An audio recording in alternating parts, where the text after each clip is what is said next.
అధ్యాయము 28వ వచనం. చూడండి, లూకాసు వార్త 6వ అధ్యాయము 28వ వచనం.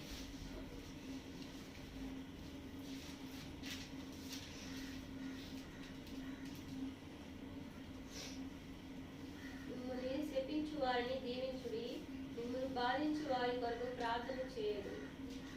నిన్ను ఒక్క చెంప మీద కొట్టు వారి వైపునకు రెండో చెంప కూడా చెప్పుము. నీ పై బట్ట ఇట్టుకొని పోవు వారిని నీ అంగీని కూడా ఎత్తుకొని పోకుండా అడ్డగింపకుము. నిన్నడుగు ప్రతి వానికి ఇమ్ము, నీ సొత్తు ఎత్తుకొని పోవాని వద్ద దాన్ని మరలా అడగవద్దు.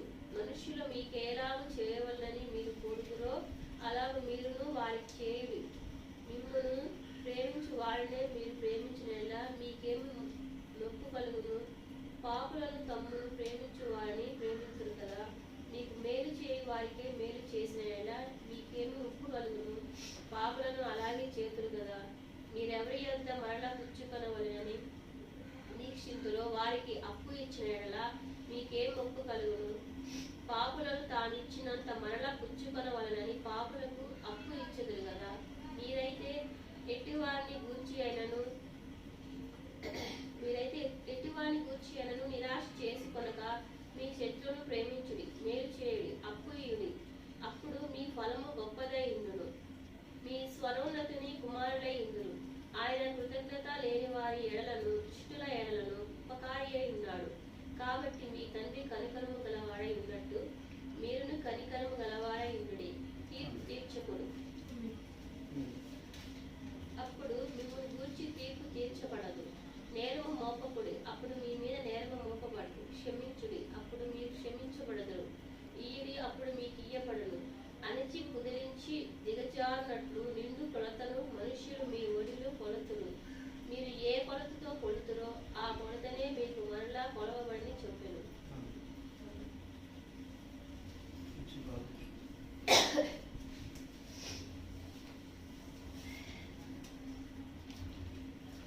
పరలోకమైనది పరిశుద్ధ తండ్రి ప్రభా, లూకాసు వార్త 6వ అధ్యాయం 25వ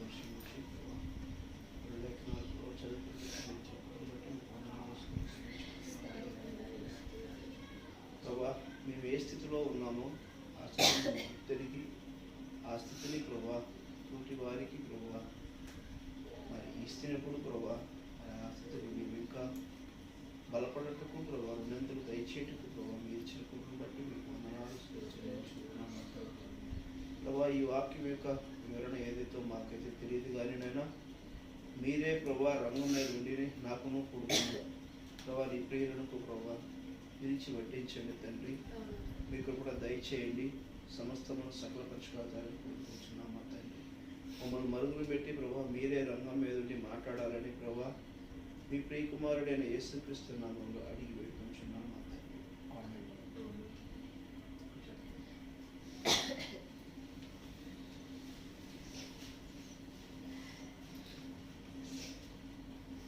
చూడండి, 28వ వచనంలో మిమ్మల్ని శపించే వారిని దీవించుడి, మిమ్మల్ని బాధించే వారి కొరకు ప్రార్థన చేయుడి. శపించిన వారిని దీవించే మనస్తత్వం మనకు ఉన్నదా? శపించేవాడిని కూడా దీవించమంటున్నాడు. ఒక జమ మీద కొడుతుండే చంపించమంటున్నాడు, తిడితే వాళ్ళని ప్రేమించమంటున్నాడు, వాళ్ళ గురించి ప్రార్థన చేయమంటున్నాడు.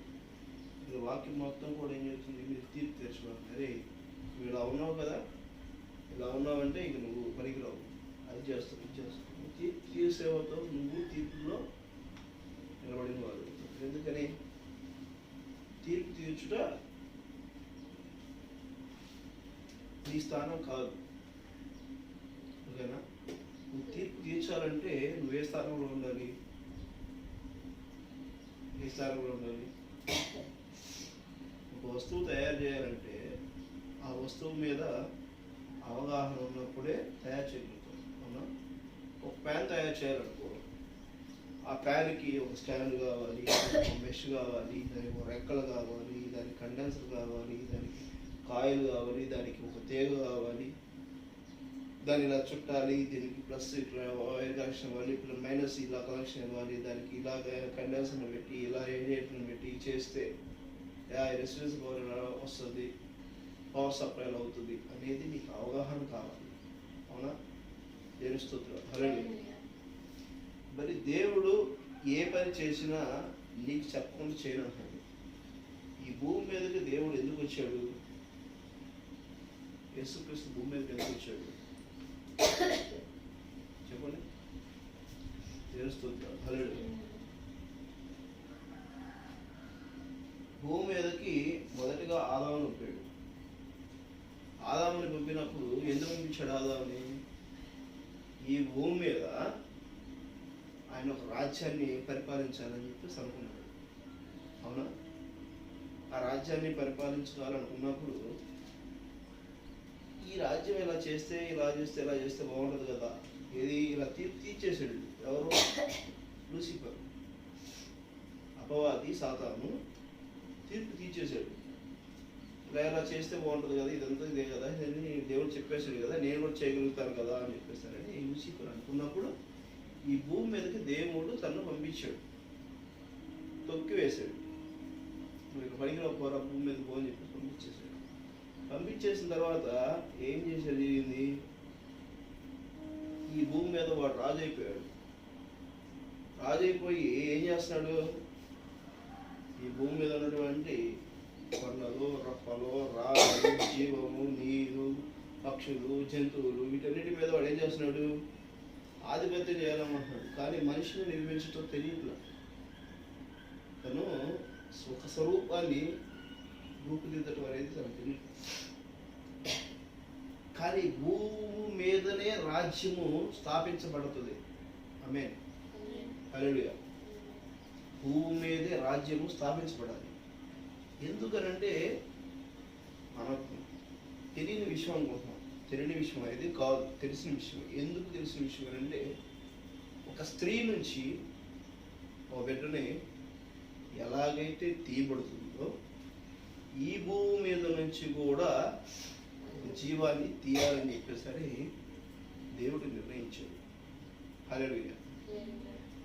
ఒక స్త్రీలో ఉన్నటువంటి నిత్యత్వాన్ని తీసుకొచ్చి ఒక పిండాన్ని రూపుదిద్ది ఆ పిండానికి జీవం పోసి ఆ జీవాన్ని ఒక ప్రాణంతో ఒక బిడ్డగా, శిశువుగా బయటికి తీసుకొస్తాడు. అదేవిధంగా భూమి మీద ఒక జీవం ఉంది. అదవుతుందా? దేవుని స్తోత్రాలు. ఆ జీవాన్ని భూమిలో నుంచి బయటికి తీసుకురావడం కోసం దేవుని ప్రణాళిక. దాన్ని తీసుకురావడం ఎట్లా అనేది సాతానికి ఆ రోజు కాదు, ఈ రోజు కాదు, ఎప్పటికీ తెలియదు. దేవుని స్తోత్రాలు. హల్లెలూయా. తెలియక ఏం చేస్తున్నాడు? చరిత్ర ఎక్కడుంది చెప్పు? దేవుడు ఎక్కడున్నాడు చెప్పు? దేవుడు ఈయనని చెప్పి ఎవరు చెప్పారు? ఆయన దేవుడు కాదా? ఈయన దేవుడు కాదా? వాళ్ళు ఇది కాదా? వీళ్ళు ఇది కాదా? అది చేస్తాం, ఇది చేస్తాం, జపాన్ ఇది చేస్తాం, పాకిస్తాన్ చేస్తాం, చైనా చేస్తాం, ఇది చేస్తాం, ఇది చేస్తాం. సెర్చ్ చేయి గూగుల్లో సెర్చ్ చేయి. గూగుల్లో ఉంటుంది, అన్నీ ఉంటాయి. సైన్స్. దానికి ఆధారం ఏంటి? What is the proof? దేవుడు ఏం చెప్పాడు అని ప్రూఫ్ ఏంటి? నేను నమ్మరు రా, వింటే చెప్తే నమ్మరు. అందుకని ఏం చెప్పాడు దేవుడు? భూమి మీద నుంచి చరిత్రను చూపించాలి కదా. అందుకని ఆదికాండం 1వ అధ్యాయంలోనే చూడండి, మనం నమ్మం. 1వ అధ్యాయం 1వ వచనం చూడండి.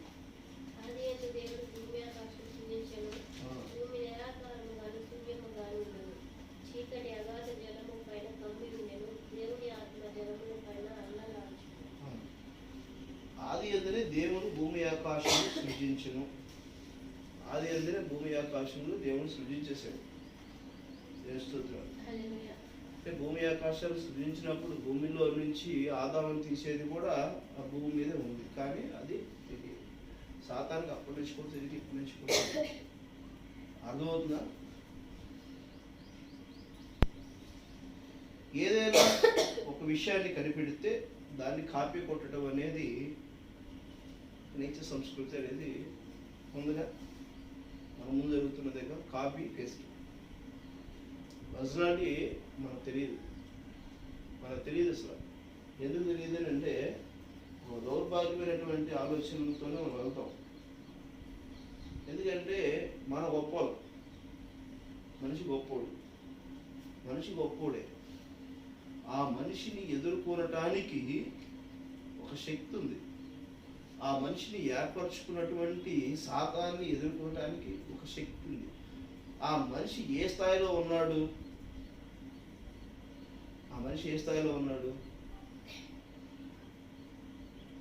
ఒక స్థాయిని చూపిస్తూనే ఉండాలి.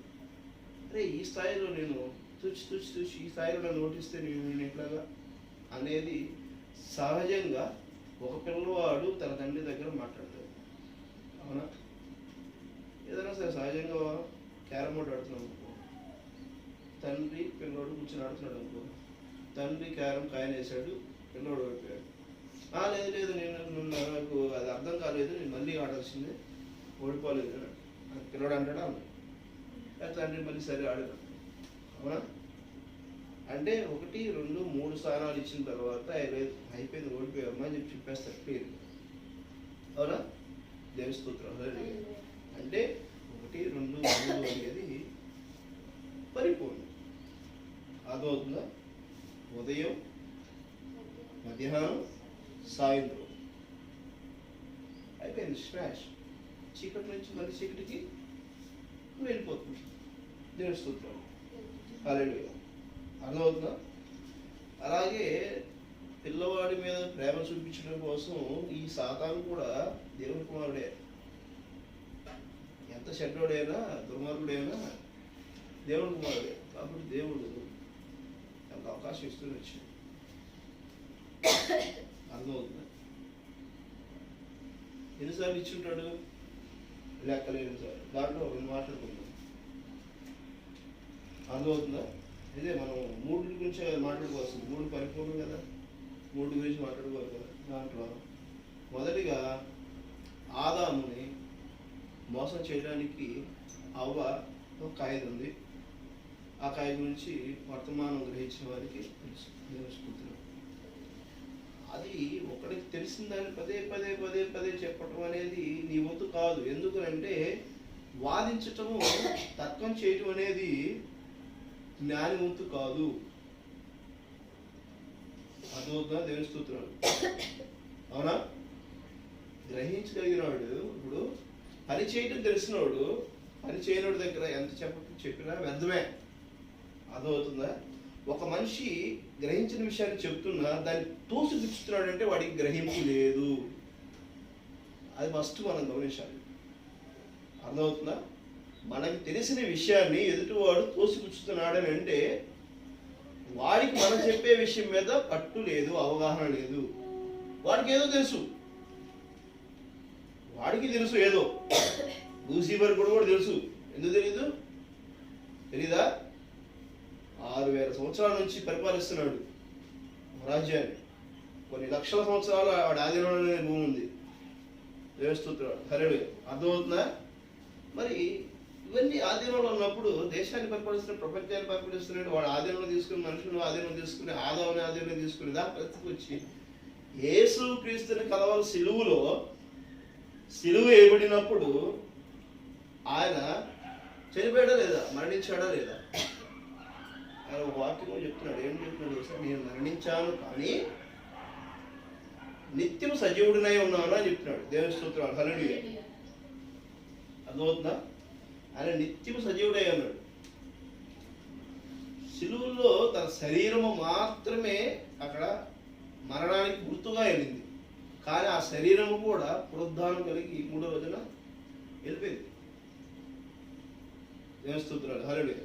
తెలుసు కదా, సమాధిలో వేసిన పెట్టిన తర్వాత తీసుకుని వెళ్ళిపోయింది. అక్కడ క్లీన్గా చూశారు. ఆయన కలవ సిలువలో రక్తం చిందించినప్పుడు, ఆయన చనిపోయినప్పుడు సమాధుల్లో నుంచి శరీరాలు లేపబడినవి.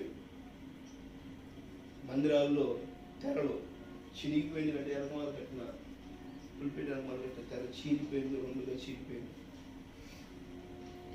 మరి అన్ని ఈ అద్భుత కార్యాలు చూసి ఈయన నిజంగానే లోకరక్షకుడేమో, మనం అనవసరంగా సిలువేశామే అని అప్పుడు ఇజ్రాయెల్ అందరూ బాధపడ్డారు, చల్లా చెదిరైపోయారు.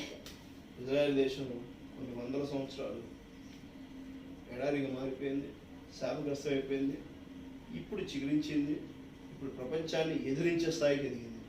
ఎంత దయారంటే అది ఎంతది, దావీదు లాంటిది. ఇజ్రాయెల్ దేశం చిన్న దేశం, దావీదు లాంటి పొట్టోడు 3 అడుగులు, గొల్యాతు అంటున్నాడు భారీ విగ్రహం 9 అడుగులు, వాస్తవంగా 18 అడుగులు అంట గొల్యాతు.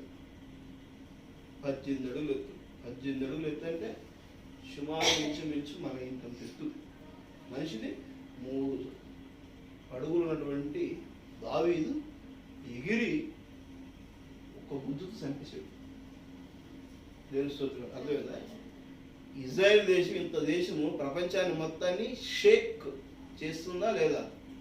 ఆ రోజు అబ్రహాం దావీదుని నీ శరీరంతో చూడలేదేమో కానీ మొన్నే కదా హోరాహోరీ యుద్ధం చేశారు. ఎన్ని బాంబులు వేశారు ఇజ్రాయెల్ దేశం మీద? కొన్ని వేల బాంబులు వేశారు. ఒక్క బాంబు ఆ దేశంలో పడలా. అన్ని రివర్స్. ఎక్కడి నుంచి వచ్చినాయి? ఐరన్ డోమ్ అనేది ఒకటి పెట్టారు అని చెప్పారు. ఐరన్ డోమ్ పెట్టడానికి గల శక్తి ఎవరిచ్చారు? దేవుడు ఇచ్చాడు. అంటే సాతాను క్రియలని ఎదుర్కొనే శక్తిని క్రీస్తుకి ఉన్నది అని చెప్పటం కోసము నీ శక్తి ఎంత, నీ శక్తి ఎంత ఎంత 3వ ఛాన్స్. ఆదామును పడేశాడు. ఏం చేశాడు? ఆదామును పడేసినప్పుడు ఏం చేశాడు? చూడండి, ఆదికాండం 4వ అధ్యాయం 14 వచ్చింది. చూడండి, 4వ అధ్యాయం 14 వచ్చింది.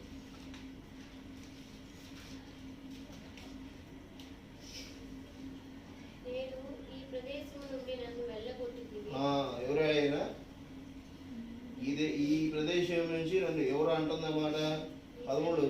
అందుకు కయ్యోను, నా దోష శిక్షణ నేను భరింపలేనంత గొప్పది. ఎవడు అంటుంది? కయ్యోను అంటాడు. కయ్యోను ఎక్కడి నుంచి వదిలి వెళ్ళుకుంటాడు? తెలుసు కదా అందరికీ.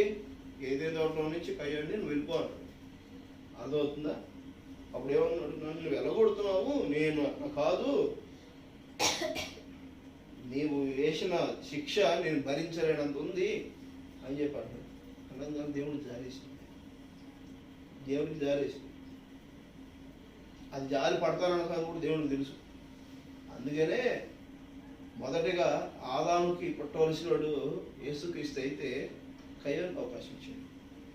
కయ్యోన్ని ఏర్పరచుకున్నవాడు సాతానుగాడు కాబట్టి ఈ కయ్యోన్ని మళ్ళీ ప్రేమించాడు. ఆడేమంటాడు? నేడు ఈ ప్రదేశంలో నన్ను ఎండగొడుతువి, నీ సన్నిధికి రాకుండా నన్ను వెలివేయబడి దిగులు పడుచు భూమి మీద దేశజంగుడై ఇందును, కావున నన్ను కనుగొనేవాడు కూడా నన్ను చంపునని యెహోవాతో అనెను. కయ్యోను యెహోవాతో డైరెక్ట్ చెబుతున్నాడు. ఎవరు కయ్యోను? ఎవరు? భూమి మీద పుట్టిన మనిషి. ఎవరితో అంటున్నాడు? పలికితే సమస్తము సాధ్యమైనటువంటి దేవుడితో అంటున్నాడు. భూమి ఆకాశమును సృజించిన దేవుడితో అంటున్నాడు. ఎంత గొప్ప విషయం. అర్థమవుతుందా? వీడెక్కడ? భూమి మీద ఉన్నవాడు. ఆయన ఎక్కడ? విశ్వమంతా వ్యాపించినవాడు. ఆయన శక్తికి ఈయన శక్తి సరిపోయింది అసలు? వాస్తవంగా సరిపోయిందా? లేదు. కానీ ఏం చేయాలంట? యుద్ధం చేయడానికి సమబుద్ధీలు కలిగిన వాడితోనే యుద్ధం చేయాలి. అవునా? అవునా కదా? ఒక పెద్ద రాజ్యం మీద తలబడటానికి ఒక చిన్న రాజ్యం ఎప్పుడైనా దిగదు కదా. దానికి శక్తిని ఇవ్వాలిగా. ఇవ్వకూడదా? కాబట్టి దేవుని స్తోత్రం. ఇజ్రాయెల్ దేశముని ఎదుర్కోవడానికి ప్రపంచం మొత్తానికి ఎంతో శక్తినిచ్చాడు దేవుడు. ఈ ప్రపంచం మొత్తం ఇప్పుడు ఇజ్రాయెల్ దేశం మీదకి వెళ్ళిన, ఇజ్రాయెల్ చిన్నది అని చెప్పి విడిచి కంట్రీ కదా అని చెప్పేసి అనుకుంటే వాడు అలికాడు. ఎందుకంటే సంపదలో కానీ, టెక్నాలజీలో కానీ, వాడు ఆలోచన తీరు కానీ, వాడు బిహేవ్ చేస్తున్నటువంటి పనులు కానీ, వాడు ఉన్నటువంటి వసతులు కానీ అన్నీ కూడా ఈ రోజున అప్గ్రేడ్లోకి వచ్చేసాడు. ఎప్పుడు? 1946లో ఇజ్రాయెల్ దేశం తన జెండాను ఎగరేసింది. 1947లో భారతదేశం జెండాను ఎగరేసింది. భారతదేశంలో జనాభా ఎంత పెద్ద సామ్రాజ్యము, ఇప్పటివరకు టెక్నాలజీ వృద్ధి చేసుకోలేదు. ఒకప్పుడు భారతదేశంలో మనులు, మాణిక్యాలు, వజ్ర వైడూర్యాలు రోడ్ల మీద పోసి అమ్మారు. అంత స్థితి కలిగిన దేశము ఈ రోజున ఎందుకని ఇట్లా ఉంది? విర్రవీకిన కయ్యోనులాగా భారతదేశమైనా, అమెరికా అయినా, రష్యా అయినా, చైనా అయినా, ప్రపంచమైనా ఏదైనా సరే సాతాను ప్రేరేపించబడితే తను ఎదుర్కొన్నటకు దేవుని శక్తి కంటికి కనబడకుండా ఎవరో ఒకరినే ఎదుర్కొంటానికి సిద్ధపడుతుంది. అర్థమవుతుందా? దేవుని స్తోత్రం. అలాగే క్రీస్తు కూడా ఒక్కడే ఏం చేశాడైనా ప్రపంచం మొత్తం ఏలడానికి ఆయన నడిచిన బాట శాంతి మార్గము, దయాలత్వము, నీతిని, యథార్థత, దాన్ని ఒక అప్డేట్ తీసుకొచ్చి పెట్టింది దేవుని స్తోత్రం. ఆయన యేసుక్రీస్తు వెళ్తున్నప్పుడు ఒక వేషిని అందరూ రాళ్ళు తీసి కొడుతున్నారు. అప్పుడు ఆయన ఏమన్నాడంటే, మీలో ఎవడైనా పాపం చెయ్యలేదని అనిపించిన వాడు ఆమెను కొట్టండి అని చెప్పారంటే ఎవరు రాయగా అంటే అందరూ పాపం చేసేవాళ్ళు. ఎవరు, నేను అందరం ప్రతి ఒక్కరు పాపం చేసేవాళ్ళు. ఎందుకంటే భూమి మీద పుట్టిన వాళ్ళందరూ పాపంలోనే పుట్టారు. పాపం ఎక్కడ నిదర్శనం ఉంది? దేవుడి చేతుల్లో లేదు పాపం. సాతాను గారికి అపవాది ఇచ్చి ఉంది. సాతాను గారి పాపాన్ని తీసుకొచ్చాడు. పాపం వల్ల మరణం వచ్చింది. పుట్టడం అనేది, జరగటం అనేది ఎక్కడ జరిగింది? భూమి మీదగా జరిగింది పుట్టడం అనేది. కానీ నిత్యత్వం పుట్టడం అనేది ఉందా? మరణం ఉందా? పరలోక రాజ్యంలో పుట్టక మరణం లేదు. ఏబు గ్రంథంలో చెప్తాడు ఏబుకి, ఏబు ఇవన్నీ జరిగినవి నీకు తెలియవా అని చెప్పేసి. లూకాసు వార్త 8వ అధ్యాయం 52వ వచనంలో టాపిక్ డైవర్ట్ అవ్వకూడదు కదా మళ్ళా.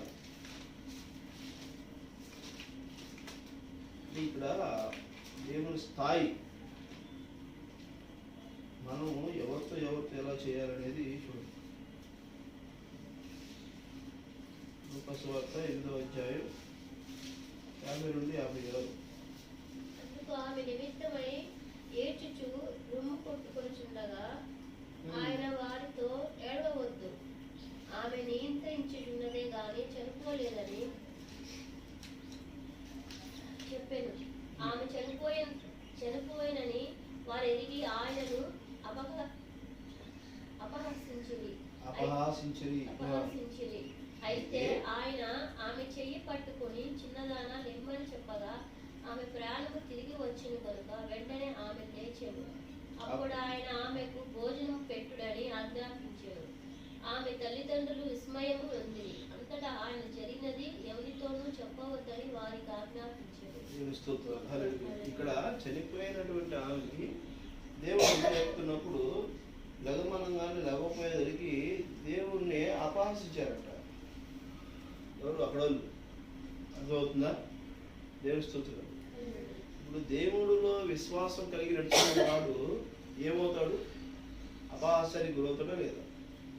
కానీ నువ్వు నడిచే దారి కరెక్ట్గా స్ట్రెచబుల్గా ఉంటే, సూర్యుడు తన పని తాను చేసుకుంటూ పోతున్నాడు కాబట్టి సూర్యుడు రంగాలని అందరూ ఏం చేస్తారు? నిద్ర లెగిస్తారు, పనులు చేసుకుంటారు.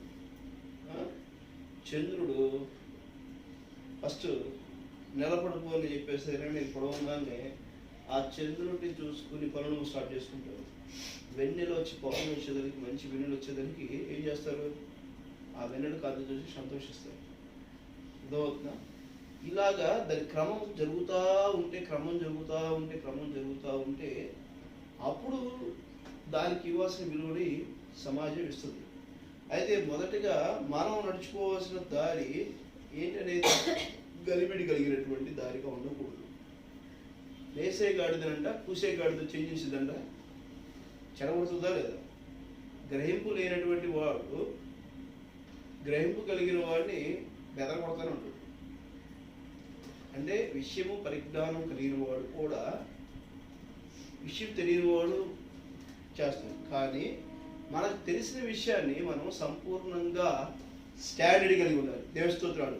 హల్లెలూయా. స్టాండర్డ్ ఉండి ఒక దిశలో అక్కడ ఒక స్థాయిలో మనం నిలబడి ఉండాలి. దాన్ని మనము ఎప్పుడు కూడా మార్చుకోకూడదు.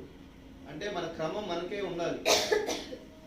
గలిబిడిగా జీవితాన్ని ఎప్పుడు మనము కలిగి ఉండకూడదు. ఎందుకు ఉండకూడదు అంటే ఈ దావీదు గొల్యాతుని ఏ విధంగా అయితే కొట్టాడో ఈరోజు దేవుని స్తోత్రాలు ఒక మనిషి ఏం చేయాలంట, ఆది కాండంలో మొదలైన వాడికి కయ్యను ఎవరైతే నన్ను కనుక్కుంటారో వారు నన్ను చంపుతారంటారు. మరి ఆయన చంపాలి. కయ్యని ఆవగించినటువంటి ఘట సర్ప యొక్క నీడను చంపాలి. సాతాను గారిని చంపాలి. అర్థమైందా? అపవాది నీడను మనం చంపాలి. ఎవరు చంపాలి? అది ఒక మనిషి చంపాలా? ఎవరు చంపాలి? సంఘం చంపాలి. సంఘం దేనికి సాదృశ్యంగా ఉంది? వధువుకు సాదృశ్యంగా ఉంది. వధువులో నీ భాగము స్థిరమైతే, నిలకడైతే, యథార్థమైతే, క్రమం కలిగినదైతే నీ యుద్ధం ఎవరి మీద? ఎవరి మీద? సాతాను మీద. సాతాను మీద నువ్వు యుద్ధం చేయడానికి ఏ స్థానంలో కలిగి ఉండాలంటున్నాడు? ఈ ప్రవక్త చెప్తున్న విషయం మనం కొత్తగా అనుకోవట్లా. ప్రవక్తలు చెప్పిన విషయమే. చూడండి, మత్తయి సువార్త 19వ అధ్యాయము 28వ వచనం.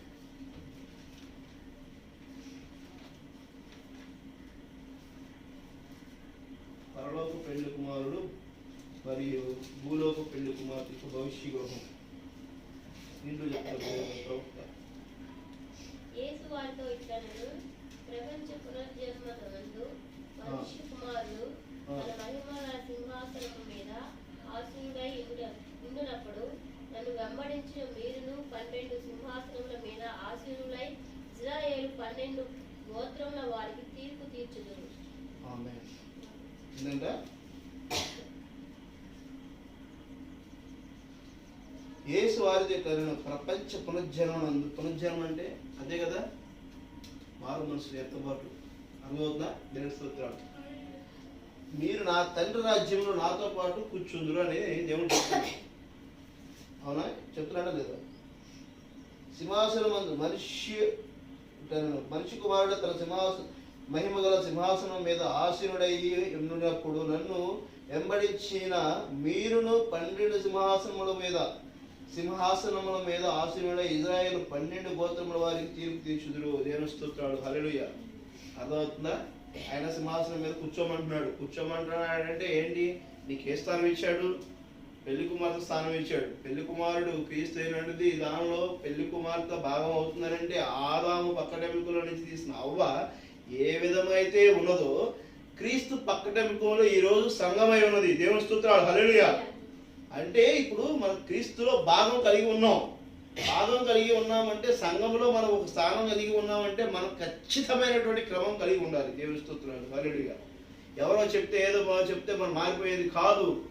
నువ్వు దేవుని వాక్యం ఏ విధంగా ఉన్నదో ఆ వాక్యము ఆ విధంగా నువ్వు బతకవలసినదే. వారు మాట లేదు. ఎందుకు లేదు అని అంటే నీకంటూ ఒక స్టాండర్డ్ కావాలి. నీకంటూ ఒక స్థానం ఉంది. నీ స్థానాన్ని వెంబడించడానికి అక్కడ క్రమం ఉండాలి. దేవుని స్తోత్రం. హల్లెలూయా. ఎందుకు ఆ స్థానం? నీ గలిబిడి స్థానము ఉంటే సంఘానికి సాదృశ్యమా? బుద్ధి లేని కన్నికలాగా ఉన్నారు మీరు. ఒకసారి గమనించండి. అర్థమవుతుందా? మేము అది ఇది మేము 30 years ఇండస్ట్రీ 30 ఏళ్ళు మేము చేసాము, స్వార్థలు చేసాము, అది చేసామంటే తెలదంట. నీ స్థానము పుట్టిన కాడి నుంచి నీకు ఎత్తబాటు వరకు ఒకే స్థానం కలిగి ఉండాలి.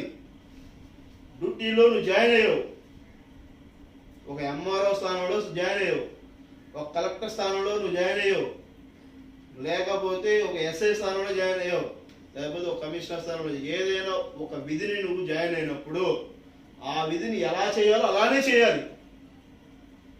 నేను రెవెన్యూ డిపార్ట్మెంట్ నుంచి పోలీస్ డిపార్ట్మెంట్ లాగా ఉద్యోగం చేస్తానని ఊరుకుంటారా? ఊరుకోరు. రెవెన్యూ డిపార్ట్మెంట్లో నుంచి మెడికల్ డిపార్ట్మెంట్ లాగా ఇంజక్షన్ చేస్తానని ఊరుకుంటారా? ఆపరేషన్ చేస్తానని ఊరుకుంటారా? డాక్టర్ పనే చేయాలి. భూమి కొలతలు వేసేవాడు భూమి కొలతలే వేయాలి. అర్థమైందా? లా అండ్ ఆర్డర్ కంట్రోల్ చేసేవాడు లా అండ్ ఆర్డర్ కంట్రోల్ చేయాలి. పాలసీ మ్యాటర్స్ చూసేవాడు పాలసీ మ్యాటర్సే చూడాలి. అర్థమవుతుందా? దేవుని స్తోత్రాలు. హల్లెలూయా. ఎవడికి ఏ స్థానం ఇచ్చిందో ఆ స్థానాన్ని నువ్వు చేయాలి. నేను ఎంఆర్ఓని కదా, నేను వచ్చి టైప్ చేసినట్టు టైప్ పని చేస్తున్నాడు అనుకో, చేస్తే ఏమవుతుంది? నాకు తెలిసిన ఒక ఎంఆర్ఓ ఉండేవాడు గతంలో. డెత్ సర్టిఫికేట్ కావాలంటే వాడు మొత్తం ఎంట్రీ చేసేసి రికార్డులు అంత పొందవలసి చేసింది, మొత్తం నెంబర్ అన్నీ వేసేసి తీసుకొచ్చి ఎంఆర్ఓ గారు ఇస్తే ఎంఆర్ఓ గారు సంతకం చేసి ఇస్తే పిఎం స్టాంప్ వేసి ఇస్తాడు. కానీ ఈ ఎంఆర్ఓ గారు ఏం చేస్తారు చూసా? ఈ ఎంఆర్ఓ గారు వెళ్ళి డెత్ సర్టిఫికేట్ దగ్గర ఎంట్రీ చేస్తాడు, అది తీసుకుని వస్తారు, రికార్డులో రాసుకుంటారు, అది తీసుకుని వస్తారు, ఆయన సైన్ చేస్తారు, ఆయన తీసుకుని వస్తాడు, ప్యూర్ వేసే స్టాంప్ ఈయన వేస్తాడు, తీసుకుని వస్తాడు. అప్పుడు ఏమవుతుంది? ఆయన ఏమంటారు? ఆల్రౌండర్ అంటారు. ఆల్రౌండర్ దేనికి క్రమం కలిగి ఉంటాడు? మంచికి చెడుకి కదా, మొత్తానికి ఉంటే ఆడికి క్రమం కలిగినట్ట. అక్కడ లేకపోతే నువ్వు చేస్తున్నావు కరెక్టే కాదంట్లా, కానీ ఎవరికి నువ్వు మార్గదర్శకంగా ఉంటావు? అక్కడ లేకపోతే నీ చేతిలో ఉండేది కదా సంఘంలో. అర్థమవుతుందా? సంఘము బాధ్యత నీకు ఇచ్చింది అని అంటే, ఒక స్థానం కలిగి సంఘాన్ని నిర్వహణ కలిగేటువంటి కాపు స్థానం ఉన్నప్పుడు గొర్రెలను కాయటంలో ఒక గొర్రెడికి నేర్పిస్తే ఆ గొర్రెని పట్టుకొని మిగిలిన గొర్రెలు నడుస్తూ వెళ్తాయి. అవునా? అర్థమవుతుందా? ఒక గొర్రె ముందుకు నడుస్తుంటే ఆ గొర్రెను పట్టుకుని వెళ్తాయి. ఆ గొర్రెకే దారి నువ్వు చూపించి చెప్పటం అనేది క్రమం కలిగి ఉంటే, దానికి ఆరోగ్య స్థితి బాగుండి, దానికి జ్ఞానం కలిగి ఉంటే, చురుకు కలిగిన దాన్ని ముందు నడిపిస్తుంది. అది ఎవరు నడిపిస్తారు? కాపరి నడిపించారు. ఆ కాపరి నడిపించి మందను సరంగా నడపడం అనేది లేకపోతే ఆ కాపరి ఎంత చేసినా వ్యర్థమే, క్రమస్థాయి ఉండదు. ఇది గ్రహించాలి. కాపరికి చాలా బాధ్యతలు ఉంటాయి, కానీ ఆ బాధ్యతలను నిర్వర్తించటంలో ఏమాత్రము వెనుకడికి వేసి నువ్వు క్రమం కలిగిన జీవితంలో, యథార్థవంత కలిగిన జీవితంలో, స్థానం కలిగిన జీవితం, నీ స్థానాన్ని నువ్వు గుర్తెరగకుండా నడిస్తే మటుకి నిన్ను చూసి ఎవరు నేర్చుకోవాలి? నిన్ను చూసి ఎవరు నేర్చుకోవాలి? అందుకని దేవుడు ఆ మాట చెప్తుంది. అక్కడ ఏమంటున్నాడు? ఏమంటున్నాడు? మత్తయి సువార్తలో చూడండి. మత్తయి సువార్తలో ఏం చెప్తున్నాడు? 19వ అధ్యాయంలో యేసు వారితో ఇట్లా, నేను పునర్జన్మనందు మనిషి కుమారుడు తన మహిమగల సింహాసనం మందు ఆసీనుడై ఉండినప్పుడు నన్ను వెంబడించిన మీరును 12 సింహాసనం మీద ఆసీనుడై ఇశ్రాయేలు 12 గోత్రమును తీర్చిదిద్దురు. ఆయన వెంబడించినప్పుడు, ప్రధాన కాపరి యేసుని ఆ 12 మంది వెంబడించినప్పుడు, ఆ యేసు ఎప్పుడు ఒకటే రీతిగా ఉన్నాడు. స్తోత్రం. హల్లెలూయా. ఎందుకనంటే ఆయనకు అధికారం ఉన్న అపోస్తలుడు పౌలు అంటాడు, నాకు అధికారం ఉన్నప్పుడు మాకు ఆయన కూడా మేము మాదిరి కలిగిన జీవితంలోనే ఉన్నాము. మీకు క్రమాన్ని నేర్పించడం కోసమే రాత్రింబవళ్ళు మేము పని చేసుకుని వచ్చి మీకు సువార్తను అందించామని చెప్తున్నాడు. మీకు పెత్తనాలు ఇవ్వడానికి కాదని చెప్పి చెబుతున్నాడు. దేవుని స్తోత్రాలు. హల్లెలూయా. కాబట్టి మనము ఎక్కడ ఏ స్థానంలో ఉన్నాము? వధువు స్థానంలో ఉన్నప్పుడు వధువు స్థానాన్ని మనం పిలుపులు చేయాల్సిందే. సంఘంలో ప్రతి ఒక్క విశ్వాసి సంఘానికి ప్రతిరూపముగా ఉండవలసినదే. ఎందుకంటే మాదిరిగల ప్రధాన యాజకుడు క్రీస్తు మనకి ఒక మాదిరికల జీవితాన్ని అందించాడు. దేవుని స్తోత్రాలు. హల్లెలూయా.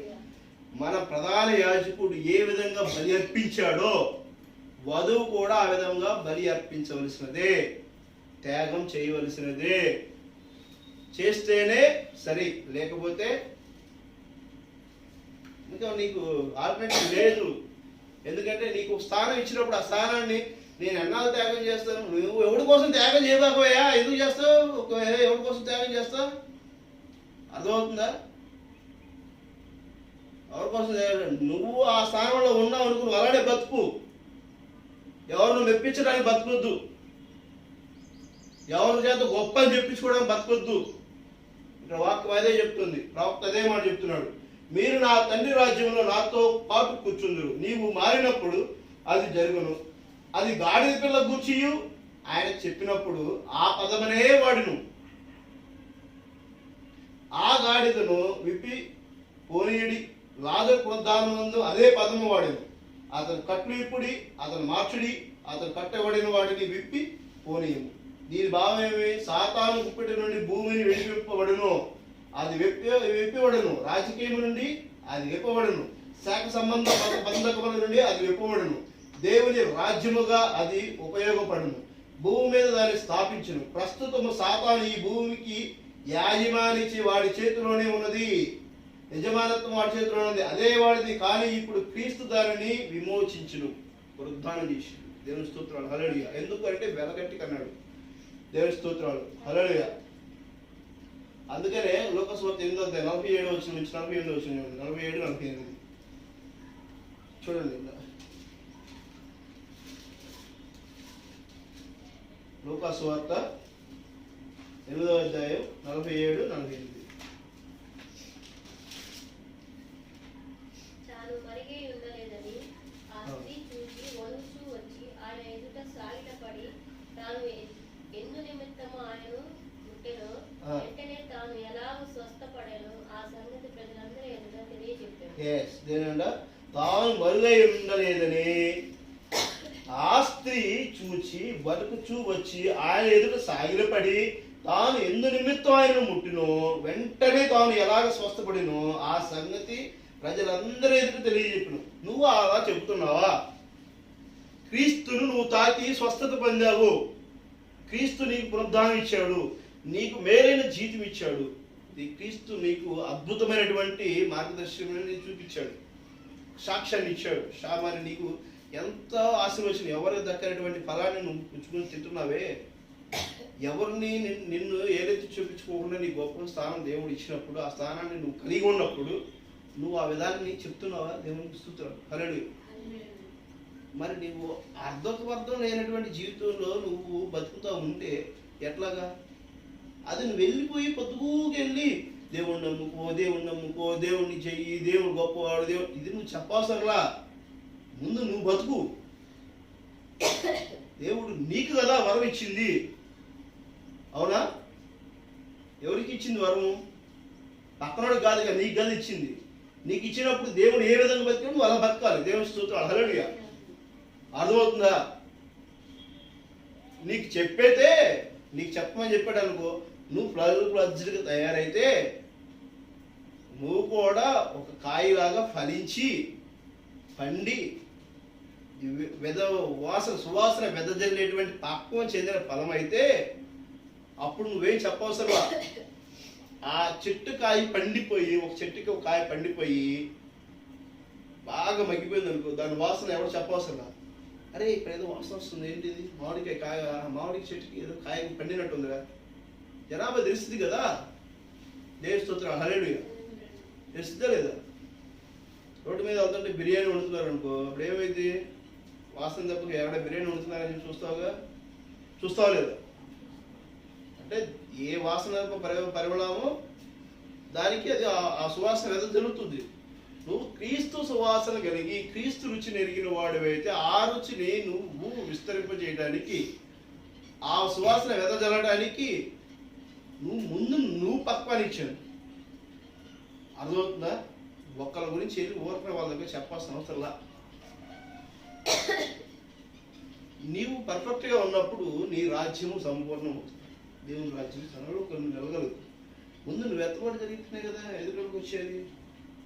అర్థమవుతుందా? నోవాహు పడవ కడుతున్నప్పుడు తన పడవ కట్టి దేవుడు చెప్పిన పడవ కడుతూనే తన కుటుంబాన్ని పోషించుకుంటానే తన సువార్త చేసుకుంటూ వచ్చాడు. ఎక్కడైనా కంపెనీ స్టార్ట్ చేశాడా? ఎక్కడైనా డెవలప్ చేసి ఆర్థిక మాన్యాలు స్థాపించాడా? ఎక్కడైనా ఇది చేశాడా? సంఘాలు కట్టేసేసాడా? లేదు. ఆయన చెప్పాల్సి చెప్పుకుంటాను. ఆయన క్రమం కలిగిన జీవితంలో ఉండి 120 సంవత్సరాలు సువార్త చేస్తేనే ఆనాడుగా అక్కడ ఉన్నటువంటి జనాభా ఎవరు నమ్మలా. అర్థమవుతుందా? గ్రహింపు ఎవరికి ఇవ్వాలో వాళ్ళకే ఇస్తాడు దేవుడు. నీకు గ్రహింపు ఇచ్చాడు. దేవుని స్తోత్రం, హల్లెలూయా. దేవుడు నీకు ఆశీర్వచనాన్ని ఇచ్చాడు, దేవుడు నీకు వరం ఇచ్చాడు, దేవుడు వాసన నీకు కలిగినది, దేవుడిని నువ్వు చెరిగావు. నువ్వు ముందు నీలో క్రమాన్ని నువ్వు క్రమం కలిగిన జీవితంలో ఒకటి గురించి చెప్పాల్సిన అవసరంలా. దేవుని స్తోత్రం, హల్లెలూయా. ఎవరిని మనకి వ్యత్యాసించి దుర్భాషాడుతోనో కించపరుస్తూనో మాట్లాడే అర్హత నీకు లేదు, నాకునూ లేదు. అర్థమవుతుందా? దేవుని స్తోత్రాలు. ఇక్కడ ఎవరి గురించి ఎవరు మాట్లాడేసే స్థితి దేవుడు ఇవ్వట్లా. ఎందుకంటే వాడు సరి చేసుకునే సమయం ఇది. అర్థమవుతుందా? ఒకవేళ మనం మాట్లాడుతున్న వల్ల ఎదుటి వాడికి గుచ్చుకుంది అనుకో, మన పని కాదు అది మన పని కాదు. మనం మాట్లాడేటప్పుడు ఎదుటిలో గుచ్చుకుందనంటే ఆ ముళ్ళు తీసుకోవాల్సింది ఎవరు? వారే. ఆ ముళ్ళు ఎందు నిమిత్తం గుచ్చుకోబడినది? దేవుడి క్రీస్తు మీద కొరడా దెబ్బ ఎందుకు పడింది? తాను ప్రేమించినటువంటి యావత్తు ప్రజల కోసం, తన రాజ్య ప్రజల కోసము ఆయన ఆ కొరడా దెబ్బని పడ్డాడు. నీకు ఒక ముళ్ళు గుచ్చుకుందేనంటే, ఎవడో అన్నమాట నీకు గుచ్చుకుందేనంటే నీకు ఏదో భారం కలిగినది ఉంది. కాబట్టి నువ్వు సరి చేసుకోవాలి. ప్రధాన యాజకుడు నొప్పి తగిలిందని తప్పిపోలా. నొప్పి తగిలింది కదా అని చెప్పి ఎవరిని దూషించలా, ఎవరిని శపించలా, ఎవరిని దూషించలా. అందుకనే మొదటిగా మనం మాట్లాడుకున్నాం. అర్థమైందా? మొదటిగా మనం ఏం మాట్లాడుకున్నాం? లూకాసు వార్తలో 8:28 నిన్ను మీ శత్రువులను ప్రేమించుడి, మిమ్మల్ని ద్వేషించిన వారికి మేలు చేయుడి, మిమ్మల్ని శపించు వారిని దీవించుడి, మిమ్మల్ని బాధించే వారి కొరకు ప్రార్థన చేయండి. అర్థమవుతుందా? శపించిన వాడిని కూడా దీవించండి, మిమ్మల్ని బాధించిన వాడి గురించి ప్రార్థన చేయండి అంటాడు. ఈ లేఖనం మొత్తం అదే చెప్పుకుంటూ వచ్చాడు కదా. దేవుని స్తోత్రాలు, హల్లెలూయా. ఎవరి గురించి తీర్పు తెచ్చకూడదు, ఎవరిని కూడా మనము తిట్టకూడదు, కొట్టకూడదు, వాళ్ళని దుర్భాషలాడకూడదు, అపహాసించకూడదు, ఎవరిని మనము అనవసరంగా చూడగా మాట్లాడకూడదు, ఎవరిని కించపరచకూడదు. ఎందుకు చేయకూడదు? నీకే అర్హత లేదు. ముందు నువ్వు సరి చేసుకో. ముందు నీలో ఉంది, నీకే కాదు నాకు కూడా ఉంది. నేను ఎవరిని హెచ్చించడానికి, ఎవరిని ఏరెత్తి చూపించడానికి దేవుడు నాకు ఈ అవకాశం ఇవ్వలా. నన్ను నేను సరి చేసుకోవడానికి దేవుడు నాకు అవకాశం ఇచ్చాడు. ఈ అంతిమ కాలంలో మళ్ళీ మనం చెక్కుకోవడానికి వర్తమానం ఇచ్చాడు, వర్తమానం గ్రహింపించాడు. దేవుని స్తోత్రాలు, హల్లెలూయా. ఎందుకనంటే క్రీస్తులో ఐక్యం అవటానికి. ఎందుకనంటే క్రీస్తు ఆ విధంగా ఉన్నాడు. ఆ విధంగా నువ్వు క్రీస్తులోకి వెళ్ళాలి అంటే, నువ్వు ఆ స్టేజ్కి వెళ్ళాలి అంటే నువ్వు కరెక్ట్గా ఉంటే నీ ప్రమోషన్స్ వస్తాయి. అవునా? ఏ డ్యూటీలైనా సరే వాడు కరెక్ట్గా ఎటువంటి కంప్లైంట్ లేకుండా ఉండి చేసేవాడికే ప్రమోషన్స్ వస్తాయి. అర్థమవుతుందా? నువ్వు కరెక్ట్గా లేవనుకో, క్రమం కలిగిన జీవితంలో లేవనుకో, గలిబిడి కలిగిన జీవితంలో ఉన్నప్పుడు ఈ ప్రమోషన్స్ రావు. ఎక్కడ వేసిన గొంగలు అక్కడే ఉంటుంది. ఎందుకనంటే ఎక్కడ వేసిన గొంగలు అక్కడే ఉంటుందని ఎందుకంటున్నారు? దానికి కలుపు తీసేది లేదు, సమానంగా దానికి పిచికారీ చేసే మందు ఉండదు, దాని తోటమాలి సక్రంగా పెంచడు, దానికి సరైనటువంటి నీటి పోత ఉండదు, లేకపోతే ఎక్కడ వేసింది అక్కడే ఉంటుంది. అర్థమవుతుందా? అర్థమవుతుందా? దేవుని స్తోత్రాలు. వీటన్నిటి కోసమే కాపర స్థానాన్ని ఇచ్చింది. తోటమాలికి ఏ స్థానం అయితే ఇచ్చాడో, మందకి కాపర ఏ స్థానం అయితే ఇచ్చాడో, సంఘానికి కాపర కూడా అదే స్థానం ఇచ్చింది. దేవుని స్తోత్రాలు, హల్లెలూయా. స్వార్థులు ఏంటంటే చెప్పుకుంటూ వెళ్ళిపోతారు. ప్రవక్త పని ఏంటి? దేవుడు ఏం చెప్పాడు ఆ విషయాన్ని సమాజానికి చెప్తారు ప్రవక్తలు. బోధకులు ఏం చెబుతారు? టీచ్ చేస్తారు, గైడ్ చేస్తారు. ఇది ఇది ఇది ఇలాగని చెప్పి గైడ్ చేస్తారు. అర్థమవుతుందా? బోధకుల పని. కాపర్లు ఏం చేస్తారు? ఎక్కడ పెరిగిందో అక్కడ కట్ చేయాలి, ఎక్కడ తగ్గిందో దాన్ని పెదగడం కోసం చేయాలి. వాడు ఒక విశ్వాసం తప్పు చేస్తున్నాడు అనుకో, గ్రహించలేకపోయాడు అనుకో, వాడిని కూర్చోబెట్టాలి. గర్వపడకూడదు, అహంకారంతో మనం చూడకూడదు. కూర్చోబెట్టి, అయ్యా నీలో ఎందుకని ఈ లోపం కలిగి ఉన్నది, నీలో ఎందుకని ఈ బాధలో నువ్వు ఇక్కడ చేస్తున్నావు ఏంటి, ఇలా ఎందుకున్నావు, ఎందుకు కోపంగా ఉంటున్నావు, లేకపోతే ఎందుకు అబద్ధాలు ఆడుతున్నావు అని చెప్పి విన్నానే, ఎందుకని నువ్వు సమయానుభవంగా ఉద్యోగం చేసుకోలేకపోతున్నావు, ఎందుకని నీ కుటుంబంతో ఐక్యతగా ఉండలేకపోతున్నావు, ఎందుకని బంధువులతో నువ్వు సక్రంగా ప్రేమపూర్వకం ఉండట్లా, స్నేహితులతో నువ్వు ప్రేమపూర్వకం ఉండట్లా. ఇలాంటివి కాపరి చేయవలసిన బాధ్యత. ఆ బాధ్యత మర్చిపోయి, నీకు ఇచ్చిన బాధ్యత నువ్వు మర్చిపోయి, నువ్వు ఎక్కడికో పోతా ఉండి నీ స్థానం ఏంటి అని చెప్పేసరి నువ్వు గుర్తెరగా అర్థమవుతుందా? దేవుని స్తోత్రం. మన స్థానాన్ని మనం గుర్తెరగాలి. సువార్తికుడు వచ్చింది ఏ పని చేయాలి? సువార్త సంగతి చెప్పారు. అది అనేక విషయాలు తలదోచుకోవాలి. ఎక్కడైనా ఎవరైనా తలదూస్తారా? తలదోచరు. మీరు బలవంతంగా తలదోచమని చెప్పి ఒత్తిడి చేసిన దాన్ని మళ్ళీ వాళ్ళ మీద అపవాదించడం ఎందుకు? తప్పు కదా అది. మన చేతగాక పక్కింటి వాళ్ళని తీసుకొచ్చుకొని మన కుటుంబ పెద్దరికానికి మనం ఆ పక్కింటోడికి అప్పచెప్పి మరలా ఆ పక్కింటోడి మీద అసూయపడి మాట్లాడుతున్న అవసరం ఏంటి? ఎవరి కుటుంబ బాధ్యతలు చూసుకోవాలి, ఎవరి సంఘం బాధ్యతలు చూసుకోవాలి. ఏ సంఘం గురించి నేను మాట్లాడుతున్నాను? వధువు సంఘం గురించి మాట్లాడుతున్నాను. ఏ వధువు సంఘం గురించి? ఒక గ్రామానికో, ఒక పట్టణానికో, ఒక దేశానికో, ఒక రాష్ట్రానికో లేదో నేను ఒకరిని మాట్లాడట్లా. యూనివర్సల్, విశ్వం మొత్తం వ్యాపించినటువంటి, ప్రపంచం మొత్తం వ్యాపించినటువంటి సంఘం గురించి మాట్లాడుతున్నాను. ఎందుకు అని అంటే ఇక్కడ దేవుడు అక్కడ ఏదో క్లియర్ చెప్తున్నాడు. నిన్నడుగు ప్రతి వారికి ఇమ్ము, నీ సొత్తు ఎత్తుకుని పోవాలి ఎందుకు వారిని మరలా అడగవద్దు. మనుషులు మీకెలాగూ చేయవలనో మీరునో కోరుదురు, అలాగనే మీరును వారికి చేయండి. మిమ్మల్ని ప్రేమించే వారిని మీరు ప్రేమించినలా మీకేమి మెప్పు కలుగునో? పాపులను తమ్మును ప్రేమించే వారిని ప్రేమింతురు కదా. మీకు మేలు చేయవారికే మేలు చేసినలా మీకేమి మెప్పు కలుగును? పాపులను అలాగే చేస్తారు కదా. మీరెవరి యొద్దనను మరలా పుచ్చుకొనవలనని నిరీక్షితురో వారికి అప్పు ఇచ్చిన ఎడల మీకేమి మెప్పు కలుగును?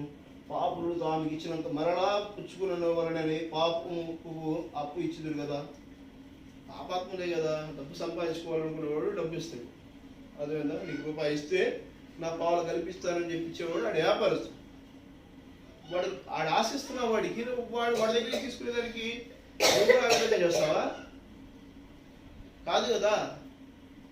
దేవుడు ఏం చేస్తున్నాడు? దేవుడు మనల్ని ప్రేమించింది ఎందుకు?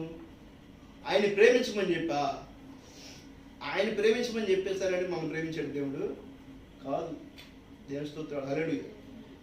ఆయన మనం ప్రేమించింది ఎందుకు? మనల్ని ఆయన రక్తములో నుంచి మనల్ని పునరుద్ధానం చేయడం కోసం మనం ప్రేమించాడు ఆయన. ఎందుకంటే నిత్యత్వంలోకి వెళ్ళటం కోసం ప్రేమించాడు. అర్థమవుతుందా? దేవుని స్తోత్రాలు. ఆయన ద్వారా మనం పరిశుద్ధులు కావడం కోసం మనం ప్రేమించాడు. ఎందుకంటే ఎక్కడ నుంచి వచ్చావు నువ్వు అక్కడికి మళ్ళీ తిరిగి వెళ్ళటం కోసం. అద్దము ఎదురుగా నిలబడి మనిషి చూసుకుంటుంటే ప్రతిరూపము అద్దంలో కనబడుతుందంటే ఒక వాయువులో నుంచి ఆ ప్రతిరూపము అద్దం మీదకి వెళ్తుంది. అర్థమవుతుందా? అద్దానికి మనిషికి మధ్యలో ఒక వాయువు ఉంటుందా లేదా? వాయుమండలం ఉంటుందా? ఉండట్లేదా? ఉంటుందా? ఇది అద్దం అనుకోండి. మనిషి ఇక్కడ ఉన్నాడు, మధ్యలో వాయువు ఉందా లేదా? ఇదే క్రీస్తు. ఈ రూపం ఇక్కడ వెళ్ళడానికి శుద్ధపడి ఇది ఇక్కడ ఎలాగైతే క్లారిటీగా దేహం ఉందో ఆ దేహం అద్దంలో ప్రతి రూపము క్లారిటీగా కనబడటం కోసము ఈ వాయువు శుద్ధీకరణ ఏ విధంగా జరుగుతుందో క్రీస్తు కూడా మనకు అదే విధంగా ఉన్నాడు. దేవుని స్తోత్రాలు, హల్లెలూయా. మనల్ని ప్యూరిఫై చేశాడు. ఆ ప్రతిరూపాన్ని అక్కడ తీసుకెళ్ళి అంటే పరలోక రాజ్యం నుంచి దిగి వచ్చినటువంటి ఆత్మ, పరిశుద్ధ ఆత్మతో మనం పైకి వెళ్తున్నాం అని చెప్పేసి వాక్యం చెప్తుంది. అంటే శుద్ధీకరణ చేసి పరిశుద్ధాత్మకి వెళ్తున్నాం. దేవుని స్తోత్రాలు, హల్లెలూయా. అంటే తన మహిమను మనం తీసుకుని వెళ్తున్నాం. ఈ భూమి మీద ఆయన మహిమ ఉంది. అర్థమవుతుందా? దేవుని స్తోత్రాలు. ఈ 1000 ఏళ్ల పొలంలో మహిమ ఉన్నది. ఎందుకు ఉన్నది అంటే మహిమ దేవుడు ఇక్కడ ఒక క్రియేషన్ చేస్తున్నాడు, ఒక పని చేస్తున్నాడు, ఒక రూపం మారుస్తున్నాడు. పునరుద్ధానం అనేది ఒకటి క్రియ జరుగుతుంది. దానివల్ల ఆత్మ పరిశుద్ధపడుతుంది. పరిశుద్ధాత్మగా మళ్ళీ పరలోక రాజ్యం నిత్యత్వానికి దారిస్తుంది. దేవుని స్తోత్రం. మరి నోవాహు ఆ విధంగానే 120 సంవత్సరాలు సువార్త చేశాడు. హానోకు ఆ విధంగానే సువార్త చేశాడు. అబ్రహాం ఆ విధంగానే గొల్యాతును ఎదుర్కొన్నాడు. మరి నువ్వు ఎలా ఎదుర్కొంటావు? నీ స్థానం ఏంటి? నువ్వు గ్రహించగలిగిన స్థానంలో నువ్వు ఉన్నావా? దేవుని స్తోత్రాలు, హల్లెలూయా. గమనించండి.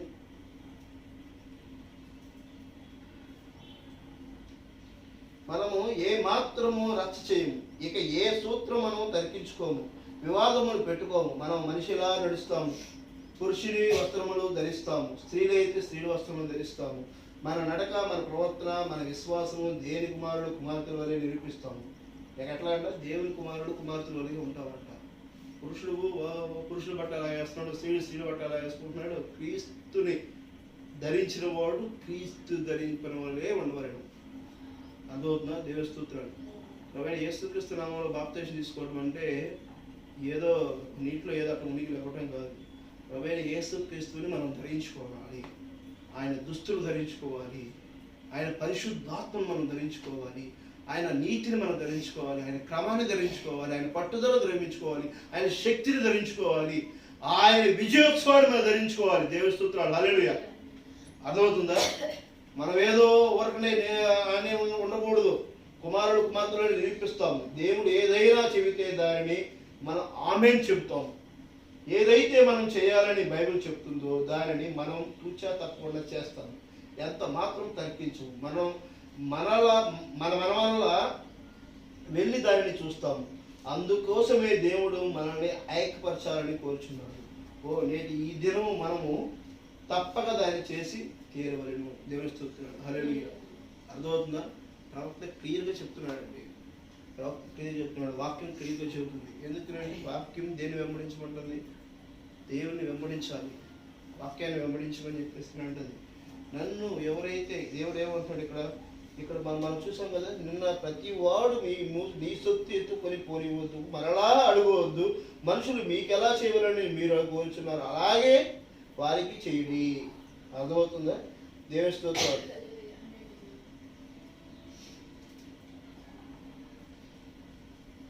చూడండి,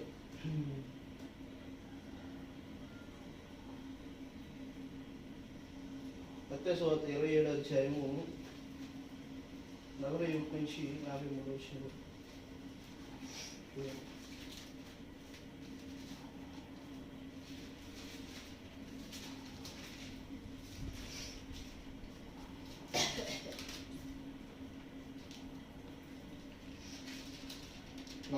నుంచి మత్తయి సువార్త 27వ అధ్యాయం 41 నుంచి 53. పెద్దలు ప్రధాన యాజకులను కూడా ఆయనను అపహాసించుచు, వీడు ఇతరులను రక్షించును, తను తానే రక్షించుకోలేడు, ఇజ్రాయేలు రాజు కదా, ఇప్పుడు సిలువ మీద దిగిన వారిని నమ్ముదము, వాడు దేవుని యందు విశ్వాసం ఉంచును, నేను దేవుని కుమారుడు అని చెప్పును కనుక ఆయనకి ఇష్టడైతే ఆయన ఇప్పుడు వారిని తప్పించునని చెప్పింది. అర్థమవుతుందా? యేసుక్రీస్తు సిలువ వేస్తా ఈ మూర్ఖులు ఎలా మాట్లాడుతున్నారో అర్థమవుతుందా? దేవుని స్తోత్రాలు. ఈరోజు యేసుక్రీస్తు మనకి ఏదైతే సాదృశ్య కలిగిన జీవితాన్ని మనకి ఇచ్చినాడో, క్రమం కలిగిన జీవితాన్ని మనం కలిగి ఉండాలని కోరుకున్నాడో, ఎవరు ఏదైతే మనం శాంతి స్వరూపులుగా ఉండాలనుకుంటున్నాడో, నీతిగా ఉండాలనుకుంటున్నాడో ఆ జీవితాన్ని మనం కలిగి ఉండకుండా వాళ్ళు చేసిన తప్పునే మనం చేస్తున్నామా లేదా ఒక్కసారి నువ్వు రక్షించు. అర్థమవుతుందా? యేసుక్రీస్తు సిలువేశారు, అయ్యో అయ్యో అని చెప్పి కన్నీటి ప్రార్థన చేసే సహోదరు సహోదరి, మరి నువ్వు ఆ స్థితిలో ఉన్నావా? దేవుడు సిలువ వేయబడుటకు నీ క్రియ అక్కడ ఏది ఉన్నదో ఈరోజు నువ్వు చేస్తున్న క్రియను బట్టి ఒక్కసారి వేరే చేసి నువ్వు చూడకూడదా? ఒక్కసారి క్రీస్తుని బట్టి చూడకూడదా? నీతి కలిగి ఉన్నావా? యథార్థత కలిగి ఉన్నావా? క్రమం కలిగి ఉన్నావా? దేవునిలో నువ్వు భాగమై ఉన్నావు కదా, పక్కటెముకగా ఉన్నావు కదా, సంఘంలో సభ్యురాలుగా ఉన్నావు కదా. నువ్వు సంఘంలో ఒక విశ్వాసం అయితే దేవుడు నిన్ను గనక అలీనం చేసుకుని ఉన్నట్లయితే అయిష్టుడిగా ఉంటావు. ఇంకైనా మారుమనసు రాదా? ఈ 2022వ సంవత్సరంలో అయినా కూడా నీకు మారుమనసు రాదా? మారుమనసు కలిగిన జీవితంలో నువ్వు ఉంటావా? దేవుని స్తోత్రాలు. హల్లెలూయా. గమనిస్తున్నావా? అయితే కూడా ఆయనతో కూడా సిలువ వేయబడిన బందిపోటు దొంగలను అలాగే ఆయన నిందించారు. దొంగలను నిందించారంటే క్రీస్తుని నిందించారు. అర్థమవుతుందా? ఈరోజు పొద్దున్నే లేచి సాయంత్రం వరకు వాక్యం చెప్పి వెళ్ళేటువంటి వారు దొంగలుగానే నిరూపించబడుతున్నారు. నిత్యము వర్తమానాన్ని పటిష్ఠించినటువంటి మనము ఆ విధంగానే దొంగలుగా ఉంటున్నామా, ఉండట్లేదా? ఒక్కసారి వేరే చేసుకుంటాం. దేవుని స్తోత్రం. మనం ఏ స్థితిలో తగ్గించుకునే స్థితిలో ఉన్నామా, దేవుని గర్భించే స్థితిలో ఉన్నామా లేదా, మన స్థానం ఏమై ఉన్నది, దేవునిలో భాగమై ఉంటే నువ్వు ఒకటి చేత ఏలెత్తించుకునే స్థితిలో నువ్వు ఉంటావా? గమనించండి ప్రియ సహోదరుడా, అర్థమవుతుందా? ఒకటి చేత ఏలెత్తి చూపించుకునే స్థితిలో మనం ఉంటామా? కోపపడేటప్పుడు గమనించుకో, అసూయపడేటప్పుడు గమనించుకో, అశాంతి కలిగినప్పుడు గమనించుకో, ఆపద వచ్చినప్పుడు గమనించుకో, ఒకరిని దూషించేటప్పుడు గమనించుకో, ఒకరిని అనవసరంగా మనము హెచ్చించేటప్పుడు గమనించుకో. గణపరచడం ఒక మనిషిని కాదు, దేవుడిని గణపరచడం అనేది నువ్వు గ్రహించుకో. దేవుని స్తోత్రాలు, హల్లెలూయా. ప్రతి క్రియలో నీ వాక్యాన్ని వెతుకు. వాక్యం ఏం చెబుతుందో దానికి వ్యతిరేకంగా ఏ క్రియ చేయటకు నువ్వు ఇష్టడుగా కనుక ఉన్నట్లయితే శాపగ్రస్తుడివి. వాక్యాన్ని నువ్వు ఖచ్చితంగా అమలు చేయడం కూడా నువ్వు స్థిరపడి ఉంటే దేవుని మార్గంలో నువ్వు నడుస్తున్నావు. దేవుని స్తోత్రం, హల్లెలూయా. గమనిస్తున్నారా? వాక్యం ఏం చెప్తుందో అది ఖచ్చితంగా నువ్వు నిర్మోహమాటంగా చేయాల్సిందే. ఎవడో మళ్ళీ దానికి ఒక మాట చెప్తారు కొంతమంది, మా సహోదరులకు నేను అన్నాను, ఎవరో ఈ భూమి మీద నీతిమంతుడు ఎందుకు లేరా? ఎవరు లేరు? నీతిమంతుడు లేరా? మూర్ఖంగా మాట్లాడతారండి. హానోహు నీతిమంతుడు కాదా? నోవాహు నీతిమంతుడు కాదా? కాదా? యేసేపు నీతిమంతుడు కాదా? దావీదు నీతిమంతుడు కాదా? అపోస్తలుడు పౌలు నీతిమంతుడు కాదా? మరి నీతిమంతుడు కాకపోతే ఆ మాట ఎందుకన్నాడు అపోస్తలుడు? కృష్ణ పౌరుని జీవితంలో నేను తప్ప నుంచి మరొకరు లేరు అని చెప్పేసి ఎందుకు చెప్పాడు అపోస్తలుడు? బుద్ధి లేకుండా మాట్లాడతారు. ఈ భూమి మీద వాళ్ళు బతికింది. వధువు నీతిమంతురాలు కాదా?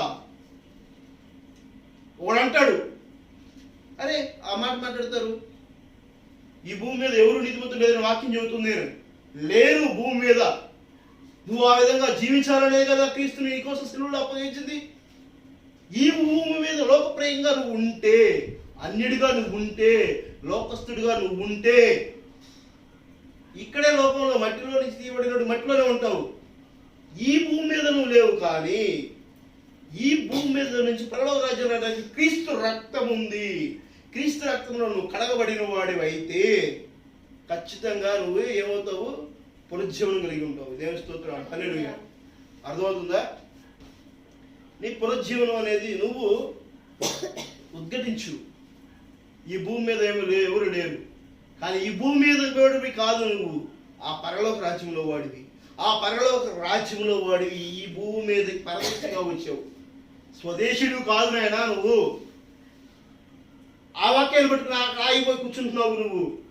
నువ్వు గడప దాటి రావట్లా. దేవుని గడప దాటి నీకు లోకి పిలవట్లా. నీ హృదయంలో దేవుని పిలిచి చూడు, నీకేం చెప్తాడో తెలుస్తుంది. దేవుని స్తోత్రాలు. సార్ మనం సరి చేసుకుంటాం. ఎప్పటికైనా ఇప్పుడైనా సరే మనం దేవుడు ఏం చెప్తున్నాడని గ్రహించగలిగే స్థితిలో మనం ఉంటున్నామా?